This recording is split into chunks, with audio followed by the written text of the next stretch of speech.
My name is Sonia, and at 29 years old. The heat kicked on just as the sun cracked over the trees outside, humming softly through the vents. I blinked into the pale morning light, filtering through the old blinds of my childhood room. The air faintly scented with cinnamon and pine for a moment. It felt like every other Christmas morning I'd spent here, quiet, warm, expectant. I reached for my phone out of habit. Not urgency. The boutique's Portland expansion was finally in motion. We'd signed the initial lease, vendors confirmed. My numbers had been solid, tight but strong. I hadn't opened my accounts in a few days. The holidays had a way of loosening my grip, just for a breath. The banking app took a second longer to load than usual rural Wi-Fi. I tapped in my passcode, let my thumb hover, then pressed down. The screen flickered once, then it settled. Balance. 0. Wow. I blinked, waited. Maybe it hadn't refreshed. I swiped down again. Still 0. I opened the business account. 0. The savings. 0. Even the emergency line I rarely touched showed nothing. My chest tightened. If you have ever felt betrayed by the people who should have been your biggest supporters, let me know where you are watching from. At first, I thought it was a glitch, a sync error, something stupid, but my hands were already shaking. I checked the transaction logs. Dozens of outgoing transfers scheduled in perfect sequence. No alerts, no warnings, all marked as verified from a known device. I hadn't logged in since the 23rd. The log said the device used was familiar, recognized. It wasn't me. It was someone in this house. I sat still. Below me, I could hear footsteps in the kitchen, the scrape of a chair, a drawer opening. The scent of fresh coffee drifted under the door. I pulled on a sweatshirt, slid into my slippers, and opened the door. The hallway was lit with soft garland lights. Holiday music trickled in from the living room. Everything looked the same, but the number in my head wouldn't leave. $250,000. Gone. The kitchen was warm, loud with the usual clatter of Christmas morning. My mother stood at the stove, humming along to some jazzy version of Let It Snow while stirring a pan of scrambled eggs. The scent of cinnamon rolls drifted from the oven. At the table, Mason was already seated, scrolling through his phone with one hand, sipping coffee with the other. "Morning," I said, sliding into my seat across from him. He looked up, flashed a smile that didn't reach his eyes. "You look like hell." I ignored it. "I need to tell you both something." My voice was calm, maybe too calm. Last night, someone emptied all of my accounts. Business, personal, everything. $250,000 in. Mason didn't flinch. My mother turned slightly, wooden spoon mid-stir. "Gone?" she echoed. "Gone," I said. "Transferred out around 1:30 in the morning from a known device, one that's logged under my profile." Mason leaned back in his chair, stretching. He tilted his head to the side and gave me that slow, familiar smirk, the one he always used when he thought he was smarter than everyone else in the room. "Prove it, Ms. CEO." My mother laughed, but it was uneasy. She turned back to the stove. "Sweetheart, it's Christmas. Maybe it's just a system thing, a delayed posting. You've been under a lot of stress lately." "I checked the logs," I said, eyes still on Mason. "It wasn't a glitch." He raised an eyebrow, then went back to scrolling his phone, unconcerned. "You're probably just tired. Happens when you mix ambition with too many spreadsheets." I didn't answer him. I didn't raise my voice. I didn't cry. I sat perfectly still and watched him. Every shift, every twitch, every sip of coffee, that smirk was all the confirmation I needed. And the fact that our mother didn't say a word to him, that was confirmation too. I used to tell myself he'd grow out of it. When I was 15, I bought my first phone with money I earned babysitting twins across the street. It wasn't fancy, just a blue flip phone with tiny silver stars I'd painted on the back. I was proud of it until it vanished 3 days before my birthday. I tore through every drawer, checked the garbage, even lifted the couch cushions twice. My mom said I probably misplaced it. A week later, I saw it sitting on Mason's dresser. Same stars, same smudge near the hinge. I picked it up, turned it over. A different SIM card. He walked in as I stood there holding it.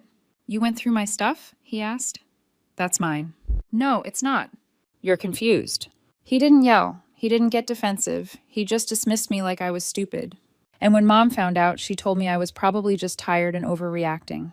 "Your brother wouldn't steal from you," she said. "You probably left it in his room." The next year, we did a science fair together. I built the entire project. design, research, poster board. He showed up the morning of and slapped his name across the front. When we won, he gave the speech. "We worked really hard," he said. Junior year, he convinced me to co-sign a phone contract for him just to build credit. I didn't even make it to the third billing cycle before the missed payments started. When the collection calls came, he said they were overreacting. "It's just a couple $100. Don't be dramatic." Every time I forgave. Every time I thought it was the last time. But it wasn't. It was always him pushing the line, taking what wasn't his, rewriting the story while I bit my tongue. He wasn't new to this. I was just late to admitting it. And now, sitting at my childhood kitchen table, watching him sip my mother's coffee from a holiday mug and scroll through his phone like nothing had happened, I knew this wasn't the first betrayal. It was just the most expensive one. And it wouldn't be the last unless I stopped pretending. I climbed the stairs slowly, holding my breath with each step like I was walking into a crime scene that hadn't been taped off yet. My room was still as I'd left it, throw blanket folded at the edge of the bed, charger plugged in, my laptop resting neatly on the desk like it hadn't been touched. But I knew better. I sat down, powering it on. The login screen blinked awake, waiting. I hadn't opened it since arriving 2 days ago. My work was supposed to wait until after the holidays. That had been the plan. Family first, a break, a chance to breathe. I tapped in my password and watched the desktop bloom into view. Everything looked untouched. No windows open, no recent files showing in the sidebar. I should have felt relief. Instead, I leaned forward and examined the machine more closely. The power cord was plugged into the right side port. I never used that one. It was loose, temperamental. I always chose the left. I reached around to unplug it and felt something cold and unfamiliar. My fingers wrapped around a small silver USB drive, barely visible, wedged into the back port. It had a clear cap and a faint smudge along the edge. Lipstick. Maybe coral pink. Not mine. I stared at it for a second too long, then slid it free and plugged it into my older laptop, the backup I always traveled with but rarely touched. The folders looked empty at first, but I knew where to look. I opened the drive's metadata. Created 1:34 a.m., December 25th. Modified 1:36 a.m. Device name, Talbot Core. My laptop network local. Private IP location. Inside this house. There it was, quiet, undeniable. I took screenshots of everything, saved a copy to my encrypted drive. Then I opened Signal and forwarded the images to Thing. Me. Need you to pull shadow data off this drive. Timestamp confirms access from my system while I was asleep. Fane. Got it. Don't touch anything else. Back it all up. I'll scrape what I can. I stared at the screen for a long time after the message came through. The room felt quieter than it had earlier. Not peaceful, just still, like the kind of quiet that comes after something breaks, not before. I backed up everything, then sat back in the chair, numb. It wasn't just the money. It was how confident he'd been that no one would notice, that no one would stop him, that I wouldn't. By the time I came back downstairs, the living room had been transformed into the usual post-Christmas chaos. Gift wrap scattered like fallen leaves, empty coffee cups on every flat surface, carols drifting lazily from the speaker in the corner. My cousins were laughing over matching pajamas. My aunt was taking blurry photos no one would ever print. And in the middle of it all sat my mother, smiling like she'd already forgotten everything I'd said. Mason stepped forward with a small box in his hand. Velvet blue with a silver ribbon. "For you," he said, voice light, practiced. "Wanted to get you something timeless." She took it with a delighted gasp, the kind only mothers can do when their favorite child is performing generosity in front of an audience. She opened the lid slowly. Inside, nestled in satin, was a delicate sapphire teardrop necklace. I stopped breathing for half a second. It was the same one. The same design I'd bookmarked 3 weeks ago after signing the lease for the Portland expansion. I'd saved it in a folder labeled After Launch. Gift for Mom. I hadn't bought it yet. Wanted to wait until the contract was finalized. Wanted to attach it to something meaningful. A moment earned. Now it sparkled in her palm as she lifted it, tears already blooming in the corners of her eyes. "Mason, it's beautiful. You didn't have to." He shrugged, flashing his modest hero smile. "You deserve nice things." She reached forward, wrapped her arms around him, and kissed his cheek. "You're such a good son." I stood completely still, watching the whole thing, like someone observing their own memory, get rewritten in real time. I didn't need to ask where he got the idea or the money. I knew. Of all the things he could have bought, he chose that necklace, that design, that moment. It wasn't enough to take the money. He wanted to take the intention, to hand over something I dreamed of giving and claim it as his own. My hands stayed at my sides. My expression didn't change, but inside, something quiet and sharp twisted a little deeper. This was what he always did. He didn't just erase lines. He signed his name over them, recast the scene, changed the script, gave himself the final line while I faded into the background. And everyone around him let it happen. My mother held the necklace against her collarbone, beaming, asking someone to help clasp it. I turned away before I was asked to. Back upstairs, I shut the door, sat on the bed, and opened my laptop again. The screenshots were still there. The timestamps, the logs, the drive metadata. So was the weight in my chest, but it was changing. No longer just shock. Now it felt like evidence. The email came in just after lunch. A subject line I didn't think twice about. Updated lease agreement. Final draft attached. It was from my real estate attorney in Portland. Routine. We'd been ironing out the final clauses for weeks. I assumed it was a confirmation, a small piece of good news in a day that had given me nothing but silence and smirks. I clicked it open. Everything looked right at first. Same address, same terms, same square footage. I scanned through quickly, half out of habit, until I got to the signature page.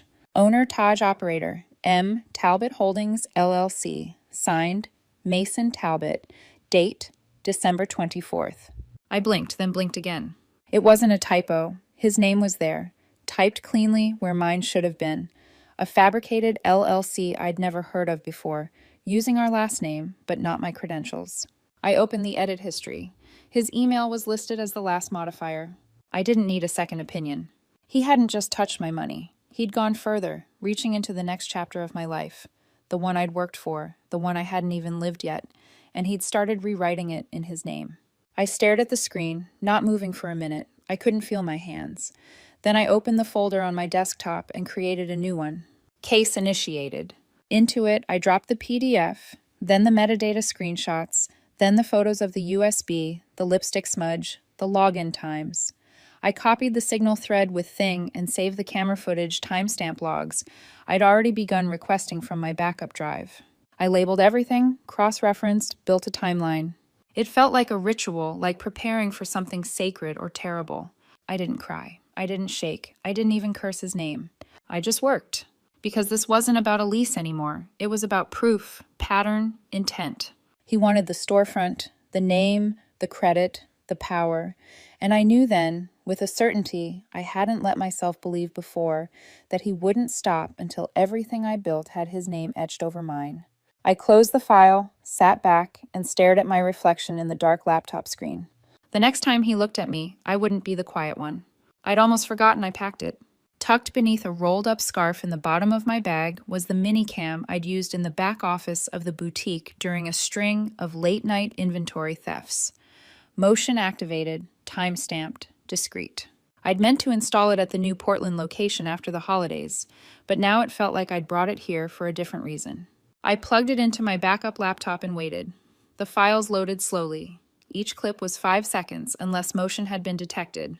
I scanned the thumbnails until I found the one I needed. December 25th, 1:31 a.m. The room flickered to life. Grainy footage, slightly angled, but clear enough. Mason, wearing one of Mom's robes, his hair pushed back, moving with ease. No hesitation, no sign of guilt. He sat at my desk, opened my laptop, plugged in a USB, the same one I'd pulled from the port that morning. He typed fast like he'd done it before. Then he leaned back, smirked at the screen, and left. No audio, no shadows, no mystery, just fact. I paused the video and let the silence stretch around me. This wasn't paranoia. It wasn't a misunderstanding. It was theft, deliberate, rehearsed, confident. I picked up my phone and called Thing. He answered on the second ring. "You okay?" "No," I said, "but I have it. Footage, timestamp matches. It's him." He didn't respond right away. "Then we're moving forward." I nodded, forgetting he couldn't see me. "Yes. Start drafting the timeline. I'm done waiting." "Copy that. Back up everything again. I'll prep an encrypted folder." I ended the call and turned back to the laptop, letting the video loop once more. Mason's smirk didn't sting this time. It clarified. He thought I'd freeze. He didn't expect me to record him doing it. I copied the clip to the evidence folder and labeled it Primary Footage, 1:31 a.m., entry, plus USB. Then I closed the laptop and let the room fall dark again. There was no going back now. The table was quieter than usual. Most of the family had gone home. The wrapping paper cleared. The music dialed down. It was just the three of us now. Me, Mason, and Mom, eating what was left of the holiday roast, surrounded by the kind of silence that isn't peaceful, just dense. I cut a piece of sweet potato, set down my fork, and let my voice stay calm. I've been thinking a lot about boundaries lately, I said. Mason didn't look up. He kept buttering his roll. About how easy it is to cross a line when you think no one's watching, I continued, and how some people take things just because they believe no one will stop them. He froze for half a second, barely noticeable, but I caught it. Mom reached for the gravy, eyes still on her plate. You're always so serious this time of year, she said lightly. I think I've just finally learned how to see things for what they are. Mason looked up then, slow and measured. Still spiraling over your spreadsheets? I smiled, not the kind that gave anything away. No, just realizing the difference between a mistake and a pattern. He didn't reply, didn't smirk, just went back to eating. Slower this time. Mom cleared her throat. Can we not do this tonight? I nodded once, still watching Mason. The air between us had changed, not by much, but enough.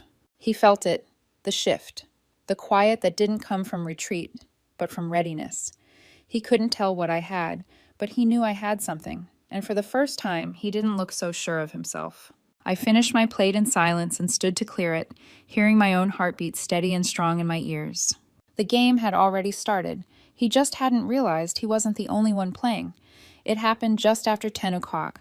I was in the kitchen rinsing a glass when the knock came, firm, deliberate, no hesitation. 3 seconds later, it came again. Mason glanced up from the living room, brows furrowed. Mom was in her robe, slippers shuffling across the tile as she made her way to the front door. I followed. When she opened it, 2 officers stood outside. One held a clipboard.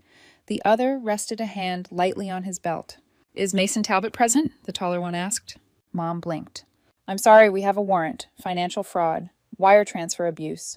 We need to speak with him immediately. Mason stepped into the foyer, his usual grin halfway formed before it faltered. What's this about? He asked, voice still casual but thinner now. I stepped forward and handed over the folder. Documents, screenshots, timestamps, footage. Everything labeled, cataloged, ready. He used my device, I said. He forged my lease, accessed my accounts. The details are inside. Mason stared at me, color draining fast. You're serious? The officer took the folder without a word, flipping through the first few pages. Then he turned to Mason. We'll need you to come with us now. Mom's mouth opened, then closed again.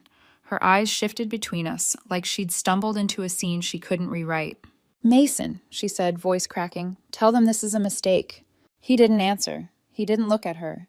Just let them guide him out the door and down the steps in silence. She turned to me, eyes glassy, jaw tight, but there was no apology in her face, only betrayal, as if I was the one who'd broken something. I didn't speak. I didn't explain. I just watched the door close behind him. The morning we opened, the sun cut clean through the front windows, lighting every corner of the space I had imagined for years. Reclaimed wood shelves lined the walls. The checkout counter sat beneath a hand-painted sign that read, Third Thread. It was quiet. No ribbon cutting, no press. Just me unlocking the door and turning the sign to open. I didn't invite anyone from home. I didn't need them there.